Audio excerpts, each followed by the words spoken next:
माँ बहू आते ही तुम बदल गई। नई दुल्हन निशा कुछ रस्मों के बाद सीधा बेडरूम में चली गई। तभी बड़ी ननद गौरी बोली, तुम्हारी माँ ने तुम्हें बताया नहीं? सारे रस्मों के बाद दूल्हा दुल्हन को बड़ों के पैर छूकर आशीर्वाद लेना चाहिए। चलो उठो, सभी के पैर छूकर आशीर्वाद लो और सभी को तोहफा दे दो, वरना बाद में हमें सुनाएंगे बहू के मायके से तो कुछ आया ही नहीं। अब निशा परेशान थी, कौन सा तोहफा दूं?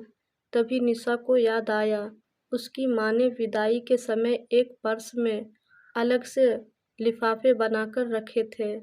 माँ ने कहा था कि अगर कोई बोले कि तोहफे देने के लिए तो पैर छूकर ये तोहफे दे देना। गौरी दीदी सुबह से एक ही कपड़े पहन रखी है, सब क्या सोचेंगे? नई बहू के पास साड़ियाँ नहीं हैं जो एक ही साड़ी पहनी है। आप तो हमारे घर वालों को अच्छे से जानती है, कैसी कैसी बातें बनाती हैं।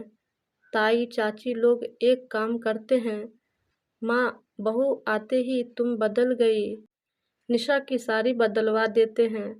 आखिर लोग भी तो देखे, हमारी माँ ने कितनी महंगी सिल्क बनारसी साड़ी भेंट की है। हाँ तू सही कहती है मंजू, चलो निशा मैं तुम्हारे लिए भारी साड़ी और जेवर निकालती हूँ, वही पहनकर पैर छुआई की रस्म करना। दोनों नंदों की बात सुन निशा चुपचाप अपने कमरे में चली गई। बैसाख की गर्मी में जहाँ अच्छे अच्छों का पसीना छूट जाते हैं, वहाँ सोचो नई दुल्हन के क्या हाल होंगे। लहंगा भारी साड़ी, दो चुन्नी, गठजोड़ा भारी चुभते जेवर, करती क्या, किससे कहती? नई बहू थी और यहाँ तो जब से शादी तय हुई है तभी से दोनों नंदों का राज शुरू हो गया।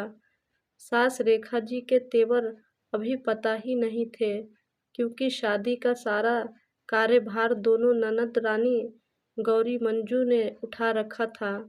दोनों ननद की खूब चलती। निशा को कपड़े जेवर कौन से पहनने हैं, कैसे तैयार होना है, मेकअप होना है, कौन सा नहीं, सब बताकर कमरे से बाहर आ गई और अपने काम में व्यस्त हो गई। थोड़ी देर बाद जब मंजू ननद गौरी उसे लेने पहुंची तो देखकर गुस्से में बोली, अरे निशा तुमसे कहा था ना दीदी के बताए हिसाब से तैयार होना, ये तुमने सस्ती भद्दी साड़ी क्यों पहन ली? देखते ही समझ में आ रही है तुम्हारे मायके से आई है। देखो ये मायके वाला लगाओ, वहीं छोड़कर आओ, ससुराल के नियम अपनाओ, नई दुल्हन हो, अच्छे से हेवी साड़ी पहनो। इतने में रेखा जी कमरे में पहुंची और बोली, अब जो है जैसा है ठीक है, सब चुपचाप नीचे चलो, जो भी बात है बाद में देखी जाएगी। और बहू तुम बहुत सुंदर लग रही हो। चलो, इतना सुनते ही गौरी चुप तो हो गई, पर मन ही मन आग बबूला हो रही थी। जब निशा सबके साथ बैठी तो मंजू भी गुस्से में थी। निशा बड़े ध्यान से सबके पैर छूकर लिफाफा थमा रही थी।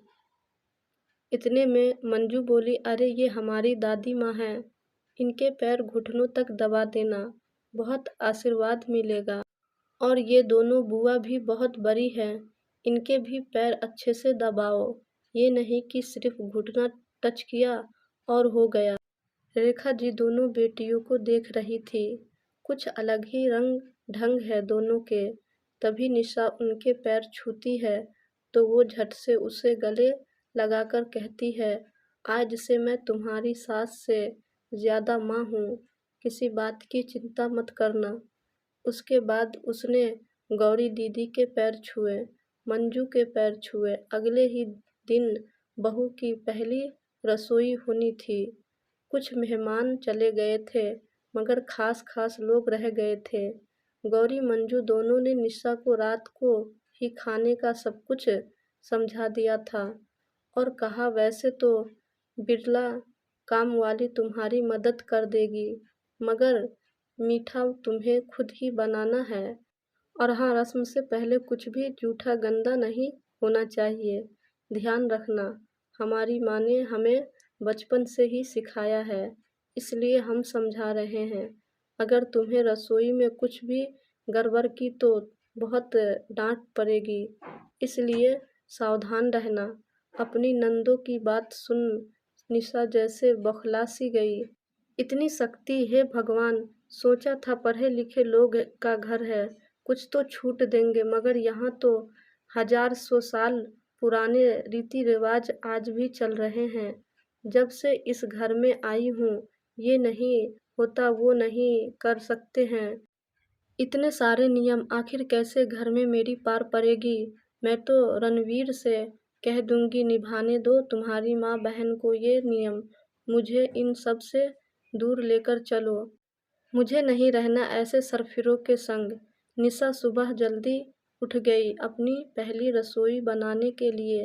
रात भर उसे नींद ही कहाँ आई थी।